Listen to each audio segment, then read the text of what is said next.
संघ यानी राष्ट्र भक्ति, संघ यानी अनुशासन, संघ यानी समर्पण, संघ यानी सेवा, संघ यानी संस्कार, संघ यानी सामाजिक समरसता।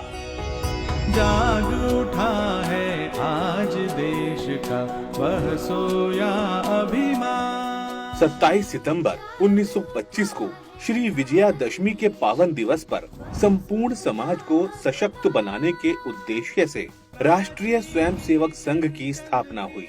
इस अवसर पर विशेष रूप से निमंत्रित 25 सदस्यों और वर्षों से परखे हुए व्यक्तियों के साथ विचार विमर्श करके डॉक्टर केशव बलिराम हेडगेवार ने एक नए संगठन और नई कार्य पद्धति का श्री गणेश किया।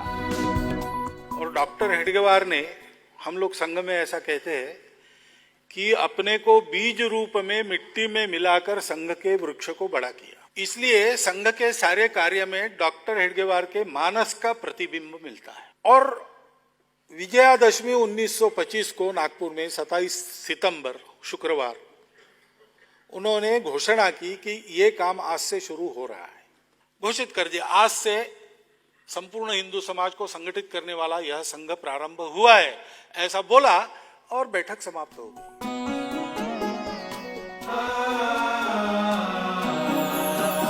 संघ स्थापना की इस महत्वपूर्ण बैठक में भाऊजी कावरे, अण्णा सोहनी, विश्वनाथ राव केलकर, देवघरे, नारायण राव वैद्य, बापूराव भेदी, अण्णाजी वैद्य उपस्थित लोगों में प्रमुख थे।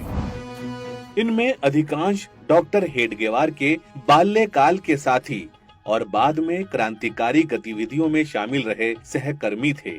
तो फिर साथी आ गए कि अच्छा शुरू हुआ, करना क्या है? तो करना क्या है तो तय करो, साथ में बैठो, आगे क्या करना तय करो। उस दिन हमारी शाखा नहीं शुरू हुई, ये शाखा बात की बात है। आओ नौजवान मिलके देश को बढ़ाए हम, आओ नौजवान मिलके देश को बढ़ाए हम, देश को बढ़ाए मिलके क्रांति गीत गाए हम। संघ की शुरुआत भी अपने आप में एक असाधारण तरीके से हुई। ना तो नए संगठन के बनने की सूचना विज्ञप्ति समाचार पत्रों में दी गई और ना ही लिखित रूप से उद्देश्यों को घोषित किया गया। यहाँ तक कि संगठन बन गया, पर 6 महीने तक उसका नामकरण भी नहीं हुआ। संगठन में पदों और संगठन की संरचना का भी निर्माण संगठन के विस्तार के साथ साथ होता गया। संगठन की स्थापना होने के बाद एक बैठक हुई, जिसमें प्रथम कार्य को करने हेतु चर्चा हुई, और वह कार्य था नागपुर से 60 किलोमीटर दूर रामटेक में रामनवमी के अवसर पर लगने वाले मेले में स्वयंसेवी सेवा गतिविधियां आयोजित करने का। लगभग 7 माह बाद 17 अप्रैल 1926 को डॉक्टर जी के निवास पर चर्चा के दौरान संगठन के नाम के लिए प्रस्ताव सामने आया, जिसमें 25 सदस्यों ने अपने अपने मत व्यक्त किए, जिसमें से 20 सदस्यों ने राष्ट्रीय स्वयंसेवक संघ नाम को उचित समझते हुए इसके समर्थन में अपना मत दिया। 5 सदस्य जरी पटका मंडल नाम रखने के पक्ष में थे, जबकि तीसरे विकल्प भारतोद्धारक मंडल पर किसी की सहमति नहीं थी। इस प्रकार लोकतांत्रिक रूप से चुने गए नाम राष्ट्रीय स्वयंसेवक संघ को अंगीकार कर लिया गया। डॉक्टर हेडगेवार ने ऐसा नहीं कहा कि राष्ट्रीय स्वयंसेवक संघ शुरू हुआ, उन्होंने संघ शुरू हुआ ये कहा। और लोग जैसे शाखा में लोगों को लाने लगे तो लोग पूछने लगे आपका संघ कौन सा है? तो उन्होंने डॉक्टर साहब को पूछा कि अपने संघ का नाम क्या है? तो डॉक्टर साहब ने कहा तय किसने किया है, बैठो और तय करो। बैठक हुई, 3 नाम प्रस्तावित किए गए, चर्चा हुई, मतदान हुआ और बहुमत से पारित हुआ राष्ट्रीय स्वयंसेवक संघ। डॉक्टर हेडगेवार ने राष्ट्रीय स्वयंसेवक मंडल संघ स्थापना के 2 वर्ष पूर्व तक चलाया रहा, लेकिन उन्होंने ये नाम बताया नहीं किसी। रघुनाथ राव बांडे इसके अंतरिम या कार्यकारी सचिव नियुक्त किए गए और उन्हें 2 संयुक्त सचिव चुनने का अधिकार भी प्रदान किया गया। यज्ञ हित समिधा तुम्हारी प्रेरणा उद्बोधकारी, त्याग तप की वन्नी धग की स्वार्थ तम को करती ज्योति फैली। संघ के सभी स्वयं सेवकों के लिए एक सुनिश्चित गणवेश की आवश्यकता थी। नागपुर के कांग्रेस अधिवेशन में डॉक्टर परांजपे और डॉक्टर हेडगेवार के नेतृत्व में बने स्वयं सेवक दल भारत सेवक समाज का जो वेश रखा गया था, उसे ही इस समय संघ के सदस्यों ने स्वीकार कर लिया। घुटनों तक का खाकी नेकर, खाकी कमीज और खाकी टोपी। आज नागपुर में जहां संघ का केंद्रीय कार्यालय हेडगेवार भवन खड़ा है, उसी स्थान पर उन दिनों सालू भाई मोहिते का पुराना बाड़ा था। यह स्थान एकदम वीरान बंजर था। वरिष्ठ क्रांतिकारी भाऊजी कावरे की सलाह पर डॉक्टर जी ने इस स्थान को दैनिक शाखा लगाने के लिए चिन्हित किया। इन पत्थरों को हटाने और गड्ढों को पाटने जैसे कार्यों में स्वयं डॉक्टर जी ने स्वयं सेवकों का हाथ बटाया। वर्ष 1926 के चैत्र मास में प्रत्यक्ष संघ शाखा का श्री गणेश मोहिते बाड़ा में हुआ। जो संपूर्ण समाज को, देश को अपना मानकर काम करता है, किसी को भेदभाव से, शत्रुता भाव से नहीं देखता, और इसके कारण जिसने समाज का स्नेह और विश्वास अर्जित किया है, ऐसा आचरण करने वाले लोगों की टोली प्रत्येक गांव में, प्रत्येक मोहल्ले में खड़ी हो। ये योजना 1925 में संघ के रूप में प्रारंभ हुई। संघ बस इतना ही है, इससे ज्यादा नहीं। डॉक्टर जी का आत्मनिर्भरता पर विशेष आग्रह रहता था। संघ के प्रारंभ के समय से ही संघ को चलाने के लिए उन्होंने गुरु दक्षिणा के रूप में धन संग्रह की पद्धति को प्रारंभ किया। 1927 में गुरु पूर्णिमा के अवसर पर स्वयं सेवकों ने पहली बार भगवा ध्वज के सम्मुख गुरु दक्षिणा समर्पित की। संघ के अभिलेखों के अनुसार उसमें 84 रुपए और कुछ आने एकत्र हुए। आगे चलकर यह अनुभव किया गया कि संघ में सहजता पूर्वक निर्णय लेने के लिए एक नेतृत्व की आवश्यकता है। 9 और 10 नवंबर 1929 को नागपुर में संघ के सभी प्रमुख स्वयंसेवकों की एक महत्वपूर्ण बैठक हुई। बैठक में संघ की नीतियों और संगठन विस्तार पर विस्तार से चर्चा हुई, जिसमें विश्वनाथ राव केलकर, तात्याजी कालीकर, आप्पाजी जोशी, बापूराव मुठाल, बाबा साहेब कोलते, कृष्ण राव मोहरीर, मार्तंड राव जोग और देवईकर ने सहभाग किया था। इसी बैठक में इन प्रमुख कार्यकर्ताओं ने अन्य स्वयंसेवकों से विचार विमर्श करके सर संचालक के पद का निर्माण किया। विचार विमर्श की इस पूरी अनौपचारिक प्रक्रिया से डॉक्टर हेडगेवार अनभिज्ञ थे। बैठक के अंतिम दिन जब स्वयं सेवकों की बड़ी सभा हुई तो आप्पाजी जोशी ने बैठक के निर्णयों को सुनने से पहले आदेश दिया, सर संचालक प्रणाम, 1 2 3। और स्वयं सेवकों ने डॉक्टर हेडगेवार को सर संचालक के रूप में प्रणाम किया। वह एकदम सख्ते में आ गए। कार्यक्रम के बाद उन्होंने अपनी अस्वीकृति का भाव व्यक्त करते हुए आप्पाजी जोशी से कहा, यह मुझे पसंद नहीं है कि अपने से बड़े आदरणीय त्यागी पुरुषों का प्रणाम ग्रहण करूं। इस पर आप्पाजी जोशी ने उन्हें सूचित किया कि यह संघ का सामूहिक निर्णय है और संगठन के हित में आपको अप्रसन्न करने वाली यह बात तो स्वीकार करनी होगी।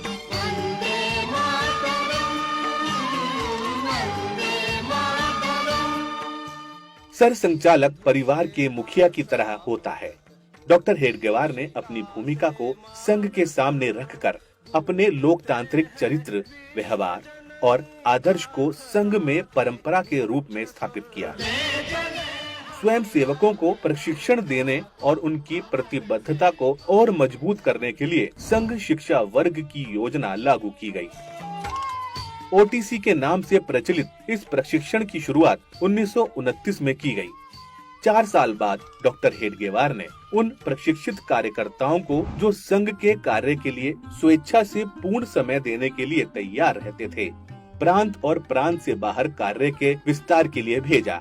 ऐसे सुप्रशिक्षित स्वयं सेवकों को प्रचारक की संज्ञा दी गई। संगठन की संरचना में प्रचारक ध्रुव की तरह कार्य करता है। 14 वर्ष तक संघ के प्रसार के बाद 1939 में नागपुर के निकट सिंधी नामक गांव में संघ की बैठक हुई। यह बैठक 10 दिनों तक चली, जिसमें डॉक्टर हेडगेवार के अतिरिक्त श्री गुरुजी, आप्पाजी जोशी, नाना साहब टालाटुले, बाबाजी सालोटकर, तात्या तेलंग, कृष्णराव मोहरीर, विठल राव पतकी और बाला साहेब देवरस सम्मिलित हुए। संघ के दृष्टिकोण से यह बैठक अत्यंत ही महत्वपूर्ण साबित हुई। शाखा की नियमावलियां, संघ की प्रार्थना, प्रतिज्ञा आदि बातें इस बैठक में निश्चित की गई थीं। संघ में डॉक्टर हेडगेवार ने सामूहिक नेतृत्व, सामूहिक उत्तरदायित्व और आम सहमति के आधार पर निर्णय लेने की परंपरा स्थापित की। इसलिए संघ का प्रत्येक सदस्य बुनियादी तौर पर स्वयंसेवक होता है।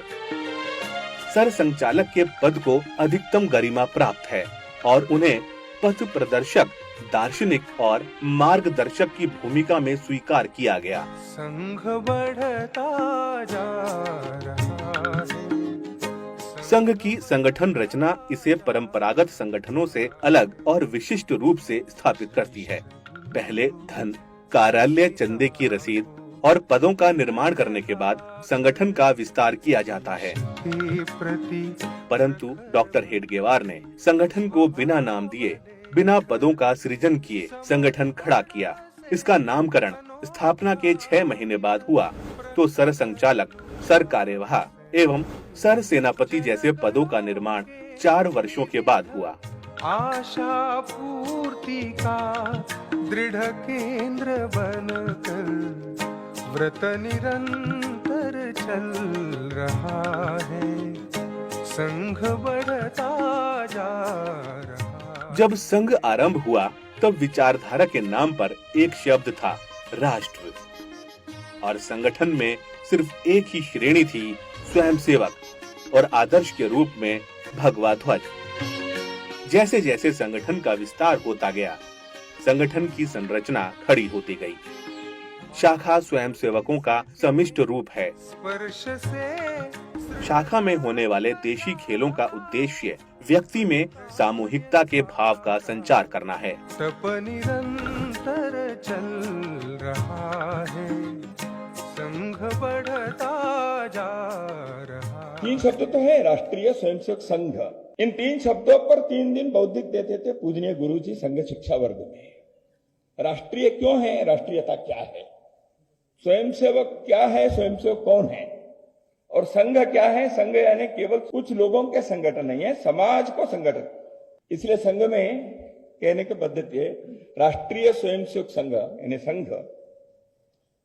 यह समाज में संगठन नहीं है, यह समाज का संगठन।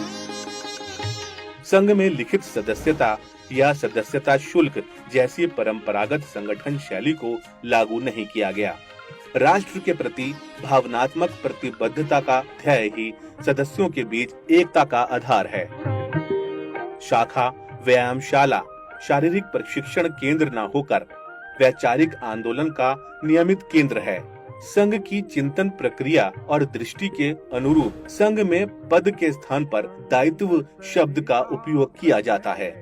कार्य महत्वपूर्ण है, न कि वह व्यक्ति जो उस कार्य को कर रहा है। ऐसा ही सभी स्वयंसेवकों को सिखाया जाता है।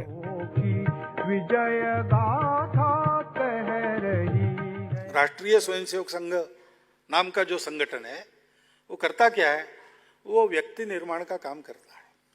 क्योंकि समाज के आचरण में कई प्रकार का परिवर्तन आज भी हम चाहते हैं। हमको भेद मुक्त समाज चाहिए, समता युक्त समाज चाहिए, शोषण मुक्त समाज चाहिए, स्वार्थ भी जाना चाहिए। स्थायित्व, उन्नति व अवनति के समय में दरारों से बचने के लिए डॉक्टर जी ने 2 प्रतिष्ठित पवित्र प्रतीकों को प्रतिष्ठापित किया, भगवा ध्वज और भारत माता की जय का घोष। चिरकाल से भगवा ध्वज त्याग, तपस्या, शौर्य और ज्ञान जैसे शाश्वत मूल्यों का पर्याय रहा है। महाराणा प्रताप से लेकर छत्रपति शिवाजी महाराज तक सभी महान योद्धाओं ने इसकी छत्र छाया में ही युद्ध लड़े हैं। मनीषियों ने इसकी प्रतिष्ठा में गीत गाए हैं, तपस्वियों ने इसकी आराधना की है। भारत माता की जय का घोष भारत को माता के रूप में प्रतिष्ठापित करता है। इन 2 शाश्वत प्रेरणा स्रोतों के साथ स्वयंसेवकों ने बहुत छोटे रूप में राष्ट्रीय स्वयंसेवक संघ को स्थापित किया और उद्यम पूर्वक इसका विकास किया।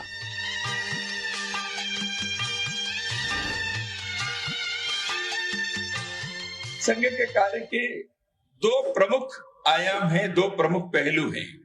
एक है व्यक्ति निर्माण का और दूसरा समाज संगठन का। ये दोनों पहलू एक ही लक्ष्य के लिए हैं, वह भारत के परम वैभव। संघ दो स्तंभों पर खड़ा है, सिद्धांत और स्वयंसेवक। इसमें स्वयंसेवक का महत्व बहुत अधिक है, इसलिए अधिक है कि वह संघ अपने जीवन में जीता है। संघ जीने वाले ऐसे लाखों स्वयंसेवक सारे देश भर में हैं। उनके संपर्क में आने वाले लोग उनके व्यवहार से संघ को समझते हैं। स्व प्रेरणा से और स्वयं स्फूर्ति से राष्ट्र सेवा का बीड़ा उठाने वाले व्यक्ति का केवल राष्ट्र कार्यार्थ निर्मित संघ ही राष्ट्रीय स्वयंसेवक संघ है। मुट्ठी भर युवकों को लेकर प्रारंभ हुआ संघ आज देश का ही नहीं अपितु विश्व का सबसे बड़ा सामाजिक सांस्कृतिक संगठन है। इसका एकमात्र कारण है कि संघ की शाखा में देशभक्ति और अनुशासन के साथ युवाओं में उन्नत चरित्र के संस्कारों का बीजारोपण, जिससे प्रेरित होकर संघ के अगणित स्वयंसेवक समाज जीवन के विविध क्षेत्रों में देश हित में कार्य कर रहे हैं। ये संघ के ही दिए संस्कार हैं कि एक स्वयंसेवक के लिए भारत की माटी का एक एक कंकर शंकर स्वरूपा है। संघ पाठशाला से निकलने के बाद इनके श्रम का कोई पारावार नहीं है। राष्ट्र रूपी सूर्य को अनवरत अर्घ्य चढ़ा रहे हैं। जहां जैसी आवश्यकता होती है संघ इन्हें भेजता है और ये अपने काम में दिग्विजयी होकर लौटते हैं।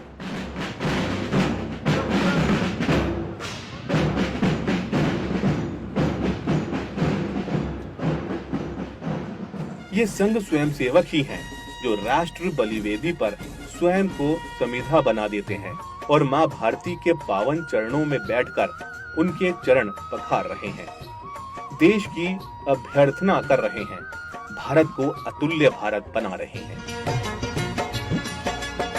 बीते वर्ष अनेक पंथ पर राही एक चला था, अंधकार का वक्ष चीर कर दीपक एक जला था, दैन्य दास्य का पंख दबाकर शतदल कमल खिला था, काल रात्रि को भेद ज्योति का प्रखर पुंज निकला था।